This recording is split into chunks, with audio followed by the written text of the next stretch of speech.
सर्वेभ्यः नमो नमः। अहम मोनिका तालियान।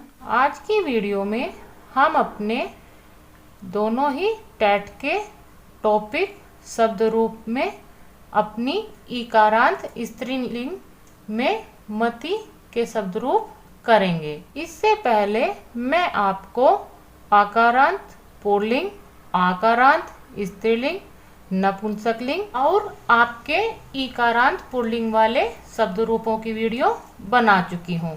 आज की वीडियो में हम अपने ईकारांत स्त्रीलिंग में मति के शब्द रूप करेंगे। मति ही, मति, मत्य, मतिम, मति, मतिहि, मत्या, मतिभ्याम, मतिभि, मत्यै, मतिभ्याम, मतिभ्य, मत्याः, मतिभ्याम, मतिभ्य, मत्याः, मत्यो, मतीनाम, मत्याम, मत्यो, मतिषु। इस प्रकार आप अपने मति के शब्द रूप याद करते हुए आए हैं, लेकिन इनको हम अपने ही तरीके से याद करेंगे जैसे हम अपने शब्द रूप याद करते हैं। पहले इसका भी एक वचन याद करेंगे, उसके बाद बहुवचन और अंत में आपका द्विवचन याद करेंगे। पहले आप इसके एक वचन वाले शब्द रूप मेरे साथ दोहरा लीजिए।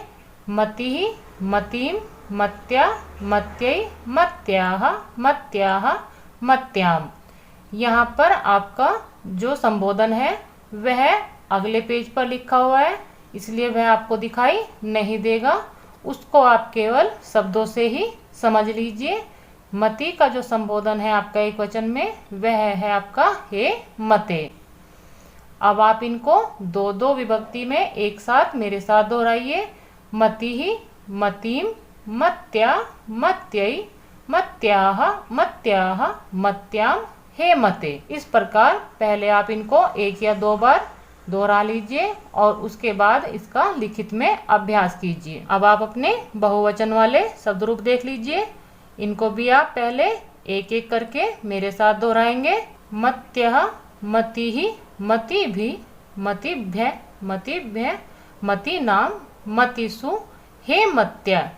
जो मैंने आपका हे मत्य बोला है यह आपका संबोधन वाली विभक्ति में है। अब आप इनको दो दो विभक्ति के साथ दोहराएंगे। मत्याः, मतिहि, मतिभि, मतिभ्य, मतिभ्य, मतीनाम, मतिषु, हे मत्य। आप इनको भी लिखित में अभ्यास कर लीजिए। अब आप अपने द्विवचन वाले रूप दोहराइए। मति, मति, मतिभ्याम, मतिभ्याम, मतिभ्याम, मत्यो, मत्यो, हे मतिहि। द्विवचन वाले शब्द रूप आपके सबसे ही इजी होते हैं, इसलिए मैं आपका यह अंत में दोहराती हूँ। इस प्रकार आप अपने ईकारांत स्त्रीलिंग के शब्द रूप याद कर सकते हैं। ईकारांत स्त्रीलिंग में आपके कीर्ति, शक्ति, रुचि, सुरुचि, प्रगति, गति आदि जो आपके ई से अंत होने वाले स्त्रीलिंग वाले शब्द हैं उनके शब्द रूप आपके मति के समान ही चलते हैं। यहाँ पर मैंने आपकी एक शॉर्ट ट्रिक लिखी हुई है जिनको प्रयोग करके आप अपने किसी भी ईकारांत स्त्रीलिंग वाले शब्दों के शब्द रूप बहुत ही आसानी से बना सकते हैं।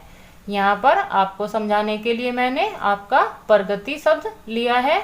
इस प्रगति शब्द में हम अपनी इस इजी ट्रिक को जोड़ेंगे और आपके शब्द रूप बनाएंगे। जो हम इस इजी ट्रिक से अपने शब्द रूप बनाएंगे उसके लिए आपका जो शब्द होगा वह आपका ईकारांत स्त्रीलिंग वाला ही होना चाहिए, लेकिन मैं आपके स्वर उससे पहले ही अलग करके इजी ट्रिक के रूप में लिख चुकी हूँ। तो आप जो शब्द लेंगे उसको आप हलंतीय रूप में लेंगे। कहने का अर्थ है कि उस वाले शब्द में से आप स्वर अलग कर देंगे। जैसे मैंने यहाँ पर प्रगति जो ईकारांत स्त्रीलिंग का शब्द है वह लिया है, लेकिन मैंने उससे आपका ई स्वर को अलग कर दिया है और आपका जो शब्द बनेगा परगत हलंतीयता के साथ बनेगा। इस वाले शब्द में हम अपनी इजी ट्रिक को जोड़ते हुए अपनी प्रगति ईकारांत स्त्रीलिंग वाले शब्द का शब्द रूप बहुत ही आसानी से बना लेंगे। तो आपका शब्द है प्रगत्य, प्लस इहि, तो आपका शब्द बनेगा परगति ही। इसी प्रकार आपका परगत्य प्लस इम, तो आपका शब्द बनेगा परगतिम। परगत प्लस या, तो आपका शब्द बनेगा परगत्या। चतुर्थी विभक्ति में परगत प्लस यई बनेगा आपका परगत्यई। परगत प्लस याह, तो आपका शब्द बनेगा परगत्याह।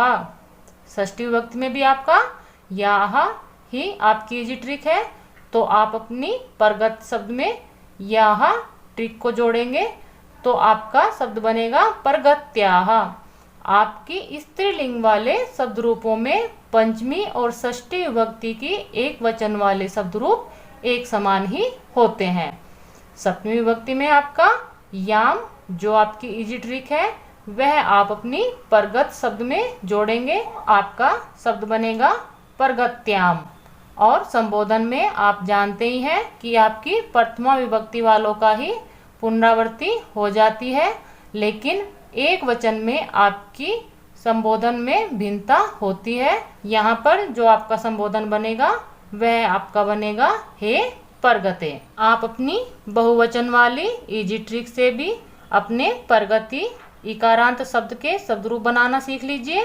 परगत आपका शब्द लेंगे और जो आपकी इजी ट्रिक यहाँ पर लिखी हुई है उसको हम जोड़ते हुए आपके बहुवचन वाले शब्द रूप बनाएंगे। परगत प्लस अय, तो आपका शब्द बनेगा परगत्य। यहाँ पर जो आपका आस्वर है वह आपके हलंत्यता को पूर्ण कर देगा। द्वितीय विभक्ति में आपकी इही, जो इजी ट्रिक है, उसको आप परगत में जोड़ेंगे तो आपका शब्द बनेगा परगति ही। इसी प्रकार आपका ईब भी, और आपके परगत शब्द को जोड़ेंगे तो शब्द बनेगा परगति भी। चतुर्थी और पंचमी विभक्ति आपकी बहुवचन में समान होती है, तो आप अपने इभ्य वाले शब्दों को जब परगत में जोड़ेंगे तो आपका शब्द बनेगा परगतिभ्य परगतिभ्य। षष्ठी विभक्ति के बहुवचन में आपका इनाम, जो आपकी शॉर्ट ट्रिक है, उसको आप परगत में जोड़ेंगे तो शब्द बनेगा आपका परगति नाम। सप्तमी में आपका ईशु को परगत में जोड़ेंगे तो शब्द बनेगा आपका परगतिशु।